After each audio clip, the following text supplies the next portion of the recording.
এখন যা গরম পড়তে শুরু করেছে, একটু হালকা পাতলা কিছু খেতেই মন চাইছে। তাই আজ আমি তৈরি করে নিয়েছিলাম জ্যান্ত রুই মাছ দিয়ে একদম হালকা পাতলা সজনে ডাঁটা আর আলু দিয়ে একটা তরকারি। আর সেটার রেসিপি আজকে আপনাদের সাথে আমি শেয়ার করে নিচ্ছি। তাহলে চলুন রেসিপিটা শুরু করা যাক। আর সাথে আছে আমি সুস্মিতা, আপনারা দেখছেন আমার চ্যানেল পালবাড়ির কিচেন। এই জ্যান্ত রুই মাছের পাতলা ঝোল তৈরি করার জন্য প্রথমে এখানে আমি নিয়ে নিয়েছি সজনে ডাঁটা, আলু, আদা আর কাঁচা লঙ্কা। এরপর মাছ নিয়ে নিয়েছি। মাছগুলো এবার পরিষ্কার করে ধুয়ে নেওয়ার পর এর মধ্যে লবণ হলুদ মাখিয়ে নিচ্ছি। প্রথমে দিয়ে দিলাম লবণ, এরপর দিয়ে দিচ্ছি হলুদ আর দিয়ে দেবো সামান্য সর্ষের তেল।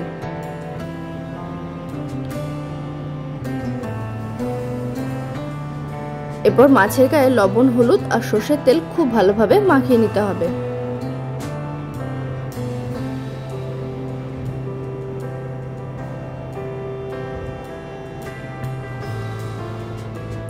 লবণ হলুদ আর সর্ষের তেল মাছের গায়ে মাখিয়ে নেওয়া হয়ে গেছে।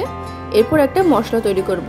মিক্সিং জারে দিয়ে দিলাম আদা, কাঁচা লঙ্কা, টমেটো কুচি, দিয়ে দিচ্ছি 1 চামচ গোটা জিরে, হাফ চামচ গোটা ধনে।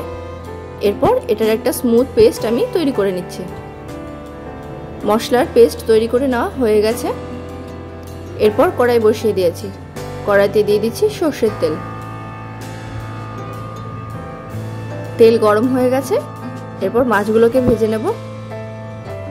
এক এক করে মাছগুলো তেলের উপর দিয়ে দিচ্ছি।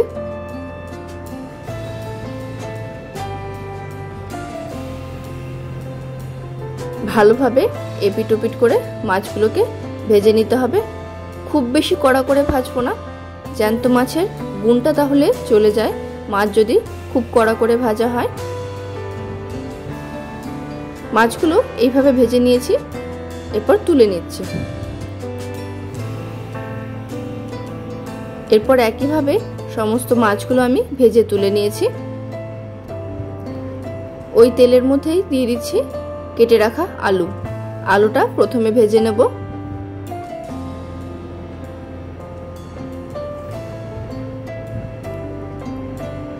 আলুটা ভাজার সময় দিয়ে দেব সামান্য লবণ আর হলুদ। লবণ হলুদ দিয়ে আলুগুলোকে ভেজে নিচ্ছি।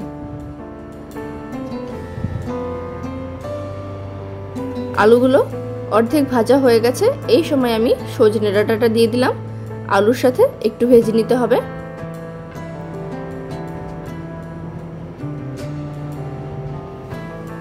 ডাঁটা আর আলু ভেজে নেওয়া হয়ে গেছে। এরপর ডাঁটা আলুটা একটু সাইড করে মাঝখানটা ফাঁকা করে নিয়ে ওর মধ্যেই আমি ফোড়নটা দিয়ে দিচ্ছি। ফোড়নে দিয়ে দিলাম গোটা জিরে আর শুকনো লঙ্কা। এরপর ফোড়নটা একটু নাড়াচাড়া করে নিচ্ছি। তারপর আমি সমস্ত কিছু একটু মিশিয়ে দিলাম ভালো করে। এরপর দিয়ে দেব পেস্ট করে রাখা মশলা। মশলার পেস্টটা দিয়ে ভালোভাবে কষিয়ে নিতে হবে। মশলা কষানোর সময় দিয়ে দিচ্ছি লবণ আর হলুদ। স্বাদ মতন লবণ হলুদ দিয়ে আবারও মশলাটা ভালো করে কষিয়ে নেব। এর মধ্যে আর কোনো রকম মশলা আমি ব্যবহার করব না। এই মশলাটাই খুব ভালোভাবে কষিয়ে নিয়ে একটু মশলা ধোয়া জলটা আমি দিয়ে দিলাম এর মধ্যে। এরপর আবারও একটু মশলাটা কষিয়ে নেব।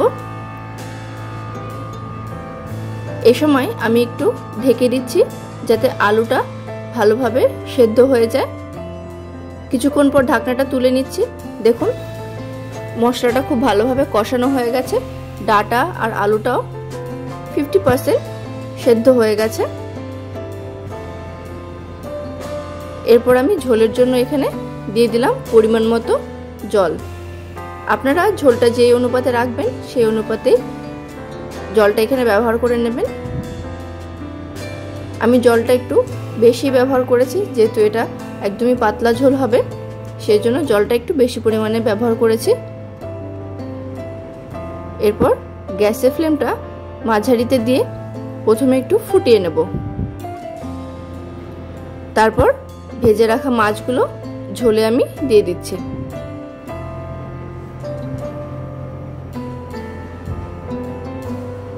ফুটন্ত ঝোলের মধ্যে মাছগুলো এই সময় আমি দিয়ে দিচ্ছি।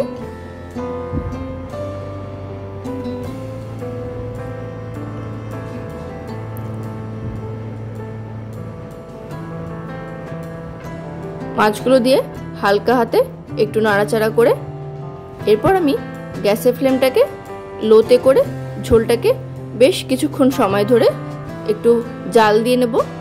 যেহেতু একদমই পাতলা ঝোল হবে সেই জন্য একটু সময় নিয়ে জাল দিয়ে নিতে হবে, যাতে ঝোলের টেস্টটা খুব ভালো আসে।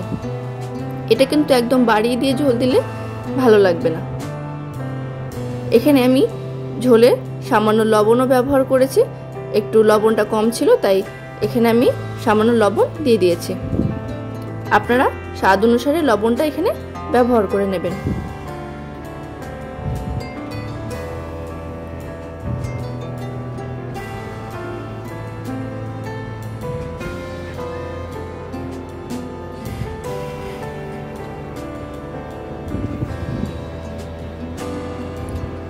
ঝোলটা বেশ অনেকক্ষণ ধরেই আমি জাল করে নিয়েছি। তৈরি হয়ে গেছে আজকে জ্যান্ত রুই মাছের এই হালকা পাতলা সজনে ডাঁটা আর আলু দিয়ে তরকারি। গরম গরম ভাতের সাথে এরকম একটা মাছের ঝোল যদি হয় তাহলে দুপুরের খাবারটা কিন্তু জমে যায়। তাহলে আজকে আমার এই মাছের ঝোলের রেসিপি আপনাদের কেমন লাগলো অবশ্যই একটা ছোট্ট কমেন্ট করে জানাবেন। ভালো লাগলে ভিডিওটিতে একটা লাইক করে দেবেন আর আমার চ্যানেলটি সাবস্ক্রাইব করে পাশে থাকা বেল আইকনটা প্রেস করে দেবেন। তাহলে যখনই আমি একটা ভিডিও আপলোড করব তার ইনস্ট্যান্ট নোটিফিকেশন আপনাদের কাছে পৌঁছে যাবে। ধন্যবাদ।